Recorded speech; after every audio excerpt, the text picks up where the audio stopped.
Meus irmãos, minhas irmãs, saudações em nome do Senhor e Salvador Jesus Cristo. Falaremos sobre o tema marca inapagável da Igreja Bíblica. 1 Timóteo 3,15 está escrito: se eu tardar, fiques ciente de como se deve proceder na casa de Deus, que é a igreja do Deus vivo, coluna e baluarte da verdade. Meus amados, não adianta a igreja saber que o Senhor Jesus Cristo levou sobre si os pecados dos miseráveis e perdidos pecadores, se ela não proclama essa mensagem magnífica. Entendam uma coisa: uma candeia colocada debaixo do alqueire não dará nenhuma luz para ninguém. Paulo deixa claro na carta aos Gálatas que se uma pessoa vem falando de Jesus, pregando a mensagem da salvação, misturada com erros doutrinários, esta pessoa deve ser considerada maldita porque está pregando outro evangelho. Mas alguém pode dizer o seguinte: se uma pessoa está falando de Jesus e mistura na sua fala algumas coisas antibíblicas, isto é irrelevante. Algumas pessoas pensam assim, mas escutem bem: se alguém chegar e lhe oferecer um copo de água e lhe disser, eu coloquei uma gota de veneno na água, beba, você vai beber? Claro que não, porque é questão de vida ou morte. Assim também, a mensagem da cruz, a mensagem do evangelho é uma questão de vida ou morte. A razão fundamental para a existência da igreja é pregar o evangelho sem mistura, porque é uma questão de vida ou morte. Pedro pontuou na sua carta dizendo: vós sois raça eleita, sacerdócio real, nação santa, povo de propriedade exclusiva de Deus, a fim de proclamardes as virtudes daquele que vos chamou das trevas para a sua maravilhosa luz. Lamentavelmente, hoje, grande parte da igreja brasileira é vista como uma sorveteria de 50 sabores. 70 sabores, 80 sabores, 90 sabores. Porque grande parte da igreja hoje oferece um cardápio de adoração e de pregação para ajuda psicológica do tipo como elevar sua autoestima, como reduzir o seu estresse, como conhecer a si mesmo, como realizar os seus sonhos, como realizar os seus projetos, como descobrir o seu potencial. São mensagens desse tipo. As verdades bíblicas hoje, na sua grande parte, são mescladas com filosofias antropocêntricas. As pregações, na sua grande parte hoje, viraram palestras motivacionais para estimular o desejo de adquirir, de conquistar coisas. Isto é grave. As pregações em grande parte da igreja brasileira têm o objetivo de levar a pessoa a se autoafirmar e não se autonegar e se santificar. Isso é grave.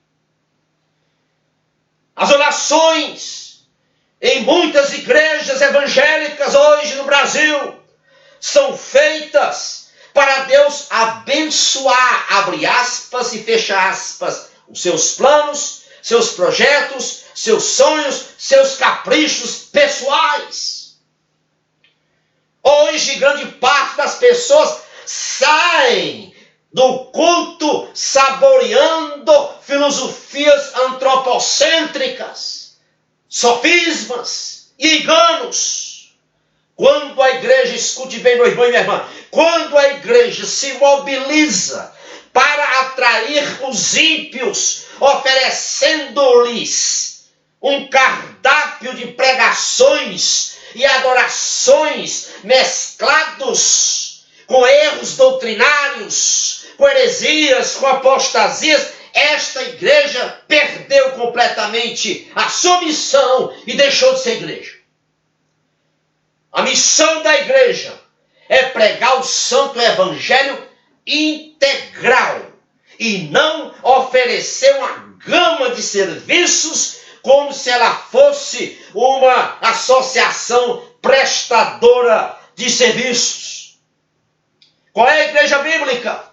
A igreja bíblica é aquela que prega arrependimento, prega a justa ira de Deus, a volta de Cristo e aponta Cristo como o único caminho de levar o homem a escapar da condenação eterna. Esta é a marca inapagável da igreja bíblica. Muitas igrejas hoje se comportam como um médico esquisito, que diz para o seu paciente: estou vendo aqui seus exames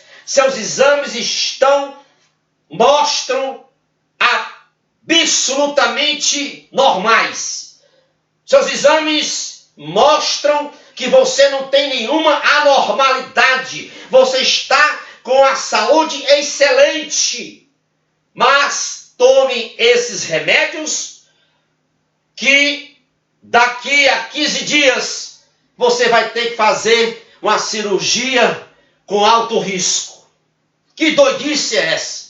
Meus amados irmãos, nós, a igreja de Cristo, precisamos enfrentar o ímpio em seu estado deplorável de miserável pecador diante de Deus. Precisamos dizer ao ímpio que ele é filho da ira, conforme Efésios 2:3. Precisamos dizer ao ímpio que ele corre perigo e precisa se arrepender dos seus pecados, confessar os seus pecados e dizer: Jesus, tem misericórdia de mim, porque sou pecador. Qual é, então, agora a mensagem que a igreja deve dizer à sua membresia, aos seus membros? Qual é a mensagem que a igreja tem que dizer aos crentes? É despertar o potencial de cada crente para que ele alcance os seus sonhos, seus projetos, seus caprichos, seus próprios desejos? Não.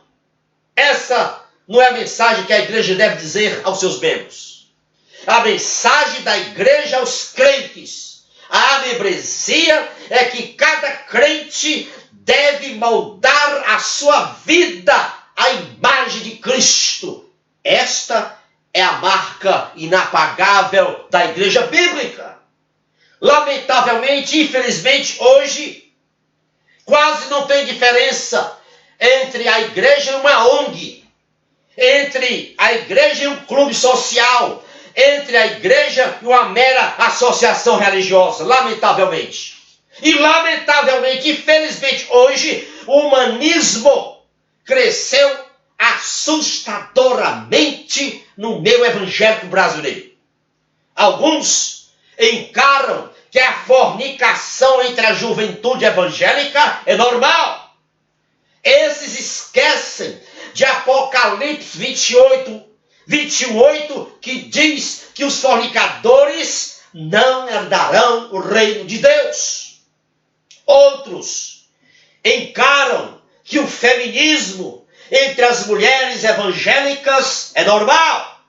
Esses esquecem que a bandeira do feminismo é o aborto, é o nosso direito. O sexo sem casamento é belo e fascinante. O meu corpo é somente meu e eu decido o que fazer com ele. Essa é a bandeira do feminismo. E, lamentavelmente, tem muitas igrejas que estão cheias de mulheres lá dentro, com essas bandeiras, e o líder com a boca fechada. Meus amados, outros acham que não é nada demais ser maçom e ser crente. Ser maçom e ser pastor, ser maçom e ser presbítero, ser maçom e ser diácono. Esses esquecem que a maçonaria não é cristã. A maçonaria exclui todos os ensinos bíblicos específicos sobre Jesus. Dentre eles, a sua encarnação e a sua missão redentora. A maçonaria é anticristã, porque ela diz que não há razão para Jesus ser único, seja com relação à sua pessoa, Deus, seja com relação à sua missão, Salvador. Outros acham normal o aumento da taxa de divórcio no meio evangélico.